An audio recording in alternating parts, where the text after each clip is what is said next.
చాలా బాగుంది. I'm sure అందరూ చాలా బాగా ఎంజాయ్ చేశారు, especially Teja and Amar combo. And obviously me screen presence చాలా బాగుంది, శైలు గారు అండ్ మహేష్ గారు. ఫెబ్ 6th మీరు అందరూ తప్పకుండా థియేటర్లో ఎంజాయ్ చేయాలి.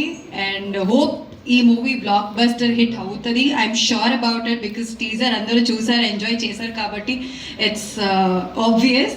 Yeah, congratulations and all the best team. Thank you so much. Thank you Yashmi, thank you. But చూస్తాను. అండ్ టీజర్ చూడకపోయినా డైరెక్టర్ గారి గురించి లొకేషన్లో కలిసినప్పుడల్లా చెప్తుంటాడు, నా చెయ్యి ఇరిగినా కొంచెం సాగు కొట్టినా బాగా తీశారన్న సినిమా, బాగా ఇబ్బంది పెట్టాడని చెప్పారు. బట్ ఇంకా గట్టి కొట్టాల్సింది. And all the best to entire crew and పర్టికులర్గా ప్రొడ్యూసర్ గారు. నేను మీకు తెలియకపోవచ్చు కానీ మీరు నాకు తెలుసు ప్రశాంత్ వల్ల. ఓకే, చెప్తుంటాడు ఎప్పుడు మా అన్న అని చెప్పి. And thank you so much. నమ్మి మా వాడిని ఇన్ని డబ్బులు పెట్టినందుకు వెనక్కి రావాలని మనస్ఫూర్తిగా కోరుకుంటున్నాను. All the best to entire crew. అందరికీ పేరు పేరున ఈ సినిమా మంచి సక్సెస్ కావాలని మనస్ఫూర్తిగా కోరుకుంటున్నాను. అండ్ సినిమాలు చూస్తానికి AAA సినిమా ప్రీమియర్స్కి వచ్చేవాడిని మీడియాతో పాటు. ఈరోజు నా సినిమా గురించి మాట్లాడుకోవడానికి ఇక్కడ రావడం చాలా అంటే చాలా హ్యాపీగా ఉంది. ఎప్పుడు వచ్చినా మీడియా బాగా సపోర్ట్ చేస్తూ ఉంటుంది. మీ సపోర్ట్ ఇలాగే కంటిన్యూ చేస్తూ ఉండాలని చెప్పి మనస్ఫూర్తిగా కోరుకుంటున్నానండి. ఇందులో ఒక మంచి క్యారెక్టర్ చేసా. ఈ క్యారెక్టర్ ఇచ్చినందుకు నాయుడు గారికి అండ్ మా ప్రొడ్యూసర్ సాయి గారికి సార్ స్పెషల్ థ్యాంక్స్ సార్. ఇందులో నాకు మెయిన్గా ఈ క్యారెక్టర్ రావడానికి కారణం అమర్ గారు. అన్న మా బాగానే చేస్తాడు, పర్లేదు చూడండి అంటే ఒకసారి చూసి నాకు అవకాశం ఇచ్చారు. సరే మెయిన్గా ఒక్క విషయం అండి, ఎక్కువ టైం తీసుకోను.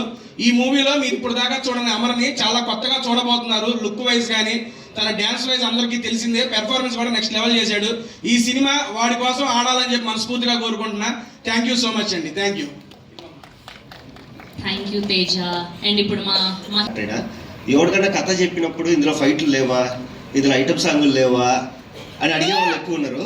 కానీ మావాడు మాత్రము సినిమాలో అమర్తో పాటు ఈక్వల్గా దాదాపు 10 క్యారెక్టర్లు ఉంటాయి. మొత్తం స్క్రీన్ స్పేస్ అంటే సినిమా మొత్తం నా చుట్టూనే తిరగాలి, నేనే స్క్రీన్ లెస్తో ఉన్నాడు. సో ఫస్ట్ ఈ కథ ఒప్పుకున్నందుకు అమర్ను సక్సెస్ కొట్టేశాం. అండ్ పాన్ ఇండియా అని చెప్పేసి అనవసరమైన కథలకు కూడా ఓవర్ బడ్జెట్ పెట్టేసి తర్వాత జనాలు థియేటర్కి రాలేదని చెప్పి జనాల మీద పాపం సినిమా బాగుంటే మీరందరూ ఖచ్చితంగా వస్తారు, మీ తప్పేం లేదు. బట్ సినిమా బాగా తీయకుండా మీ మీద నింద మోపడం అనేది మా తప్పే. ఈ సినిమా నిజంగానే బాగుంటుంది. ఒకప్పుడు మనము కబడ్డీ పందెం ఇలాంటి సినిమాలు ఎలా ఉన్నాయో అంటే అవి టీవీలో వచ్చినప్పుడు అరే ఈ సినిమా టీవీలో వస్తుందని చెప్పేసి ఫ్యామిలీ మొత్తం కూర్చొని చూసేది. అండ్ మా సుమతి శతకం కూడా మొత్తం ఇంట్లో ఫ్యామిలీ అందరూ వచ్చి కూర్చొని చూడొచ్చు. సో ఎటువంటి డోకా లేదు.